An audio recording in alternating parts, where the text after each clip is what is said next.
Hi ಸ್ನೇಹಿತರೆ, ಎಲ್ಲರಿಗೂ ಆದ್ಯ career academy Hosakote YouTube ಚಾನಲ್ಗೆ ಸ್ವಾಗತ. ಯಾರೆಲ್ಲ ಈ ವಿಡಿಯೋನ ಮೊದಲನೇ ಬಾರಿಗೆ ನೋಡ್ತಾ ಇದ್ದೀರೋ ಲೈಕ್, ಶೇರ್, ಸಬ್ಸ್ಕ್ರೈಬ್ ಮಾಡಿ.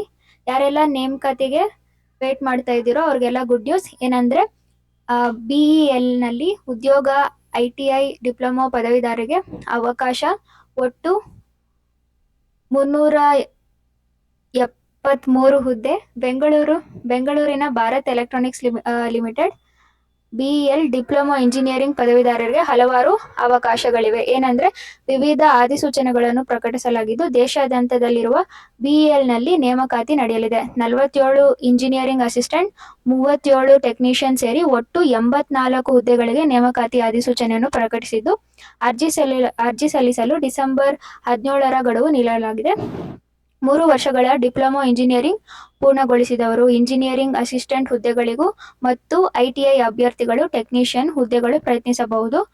ಹಾಗೆಯೇ ಖಾಲಿ ಇರುವ 12 ಜೂನಿಯರ್ ಅಸಿಸ್ಟೆಂಟ್ ಹುದ್ದೆಗಳಿಗೂ ಅರ್ಜಿ ಆಹ್ವಾನಿಸಲಾಗಿದ್ದು ಡಿಸೆಂಬರ್ 18ರೊಳಗೆ ಅರ್ಜಿ ಸಲ್ಲಿಸಬಹುದಾಗಿದೆ. 3 ವರ್ಷಗಳ ಪದವಿ BBA BBM ಪೂರ್ಣಗೊಳಿಸಿರುವ ಅಭ್ಯರ್ಥಿಗಳಿಗೆ ಅವಕಾಶ.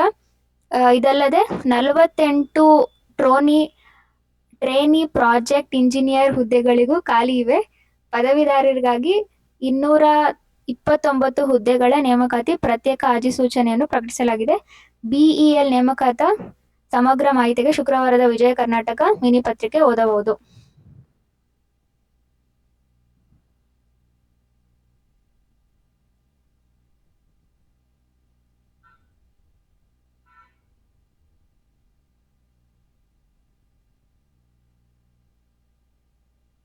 ISCಯಿಂದ ಡಿಸೆಂಬರ್ 16-17ರಂದು ಸಂದರ್ಶನ.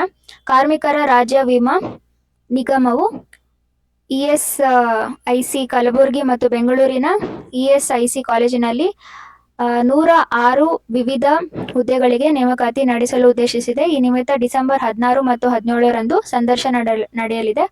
57 ಸೀನಿಯರ್ ರೆಸಿಡೆಂಟ್ ಹುದ್ದೆಗಳು, 6 ಸೂಪರ್ ಸ್ಪೆಷಲಿಸ್ಟ್ ಹುದ್ದೆಗಳು ಸೇರಿದಂತೆ ವಿವಿಧ ತಜ್ಞ ವಿಷಯಗಳಲ್ಲಿ ಬೋಧಕರ ಹುದ್ದೆಗಳಿಗೆ ನೇಮಕಾತಿ ನಡೆಯಲಿದೆ. ವೈದ್ಯಕೀಯ ವಿಷಯಗಳಲ್ಲಿ ಸ್ನಾತಕೋತ್ತರ ಪದವಿ ಪಡೆದವರಿಗೆ ಅವಕಾಶವಿದೆ.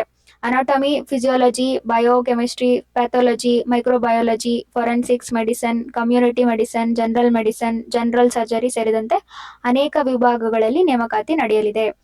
ಇದಲ್ಲದೆ ರಾಜ್ಯದ ವಿವಿಧೆಡೆ ಇರುವ ನೇಮಕಾತಿ ವಿವರ UNSC ನಿರ್ಣಯ 1701 ವಿಶ್ವ ಆಹಾರ ಮತ್ತು ಕೃಷಿ ಸಂಸ್ಥೆಯ ವರದಿ, UGC ಪದವಿ ವಿದ್ಯಾರ್ಥಿಗಳಿಗೆ ರೂಪಿಸಿದ ಹೊಸ ನಿಯಮಗಳ ಕುರಿತಾದ ಸಮಗ್ರ ವಿವರಗಳನ್ನು ಪಡೆಯಲು ಇಂದಿನ ವಿಜಯ ಕರ್ನಾಟಕ ಮಿನಿ ಪತ್ರಿಕೆಯನ್ನು ಓದಿ.